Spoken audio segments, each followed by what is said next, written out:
Hello and welcome to Supplement, a podcast of the Economic and Political Weekly. On this season of Supplement, we bring you experiences from the field published in EPW Postscript, read by the authors. On this episode, we have Shreya Yadav, a PhD candidate in marine biology at the University of Hawaii. She studies how climate change has an impact on coral reef ecosystems. In this article, she reflects on her experience on an island in the Maldives, the everyday lives of its inhabitants, and the ecosystem they have come to be a part of. And now, Shreya Yadav. Fish for an island. Nadia walked briskly up to me, her hands full of food containers. "You wanted short eats, no?" she asked as she led me to the group of women who were waiting close by. Earlier in the day, while interviewing her, I had asked her about recipes for Maldivian short eats, fried tuna-filled snacks that often accompany their morning or evening coffee.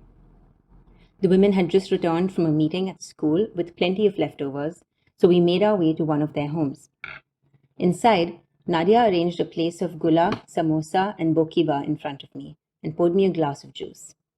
3 other women, all part of the Women's Development Committee on this island of Rinbudu, stood around the table, giggling at my obvious pleasure. These were all snacks Nadia had prepared at home, which she often shipped to Mali or sold to tourists. Her bokiba, fish cake, was fantastic, spicy and dense, but not heavy. A few minutes later, we heard that the boat that had gone out that afternoon was just pulling into the lagoon.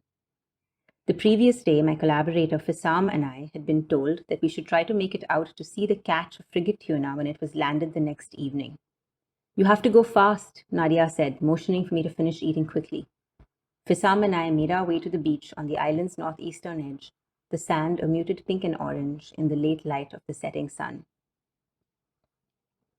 Rinbudu is one of the 6 inhabited islands in Thalu Atoll in central Maldives. The 26 atolls of the Maldives are made up of individual islands, uncut emeralds in a sea of sapphire, as T.W. Hockley, a visiting British official, wrote in 1935. Its waters are vast, home to 3% of the world's coral reefs. Fishing and fisheries are central to the culture and economy here. I was there for my doctoral research, trying to understand how the ecology of these coral reef systems is changing in response to major climatic disturbances, like coral bleaching events.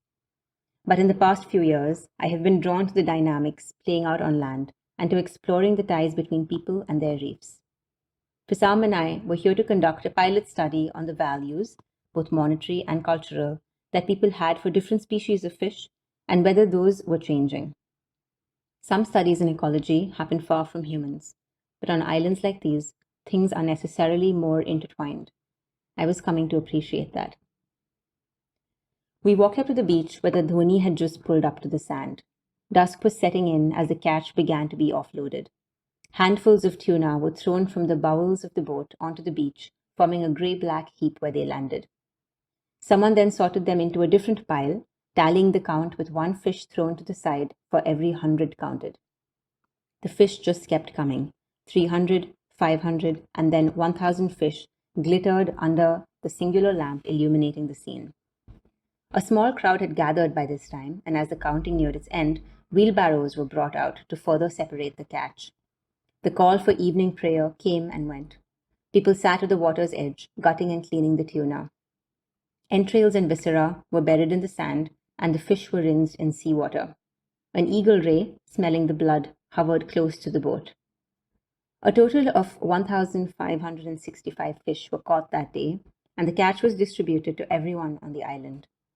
Much of it would be boiled in homes to make rihakuru, a fish paste that is often eaten with rice. Some of it would be dried or smoked. This way, the fish would keep for long and could be used for months after. Pieces of this smoked fish are what made Nadia's bokiba so delicious. A community fishing day like this is not a rare event, but it is certainly not common practice on the islands anymore. For a few days around the time of the full moon, frigate tuna enter the lagoons of some islands in large numbers, likely a seasonal response to the availability of prey fish in these waters.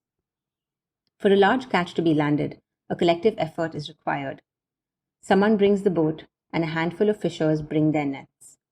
In Rinbudu, on this particular day, around 20 fishers had gone out together. The fish were not for selling. All of it was shared. Done every month or every other month for a part of the year, fishing days like this fed everyone on the island. But how much longer would a practice like this last? Most islands in the Maldives now have a harbor continuously being developed and expanded so that larger boats can dock there. The dredging that results from this, along with other coastal development projects, has an impact on the abundance of fish inside lagoons. The offshore tuna fishery for skipjack and yellowfin tuna also requires live bait that is fished in lagoons or on reefs near islands.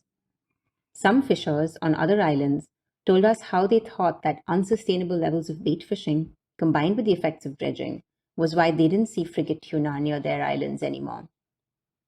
If there are no fish for the frigate tuna to eat, why would they come here? One of them asked. An elderly reef fisher we spoke to told us how, in the past, people never fished out juvenile bait fish inside the lagoon. It was important to leave them in the water to ensure their population remained healthy. Now, he said, people fish for bait throughout the year and more intensively than before. While there is some national monitoring of the live bait fishery, fishers told us repeatedly how a greater effort was required to catch bait fish today. This has led to people diving for bait or using bright lights to attract schools to the surface at night, practices that can have serious repercussions in the long run if they're not managed. What would change if community-wide fishing days were no longer practiced, though? If a bigger harbor brought more boats, more tourists, more revenue, were fishing days a small price to pay? To whom did it matter anyway, and what purpose did it serve? I couldn't help but think of a colleague's research in the Nicobar Islands, where hasty government aid and rehabilitation programs after the tsunami of 2004 had radically altered previously isolated Nicobarese societies, affecting the structure of their households, fisheries management, and resource use. In particular, post-tsunami policies had overlooked Nicobarese traditions of sharing and collective ownership and eroded customary practices by not being cognizant of the role they played in these communities. Often, the value of a certain practice is difficult to quantify and understand until it is no longer performed, and every other practice or process it's linked to suddenly becomes more vulnerable. In our surveys across these islands, Fissam and I noticed just how much things had changed, both on land and in the water, as islands were reclaimed and expanded. Would Nadia still make and sell her bokiba if she had to buy her tuna? Would people simply switch to fishing for another species if frigate tuna no longer entered these waters? Perhaps some of these changes were inevitable. But tonight, at least, the air was thick with the smell of rihakuru, and we would all eat well tomorrow.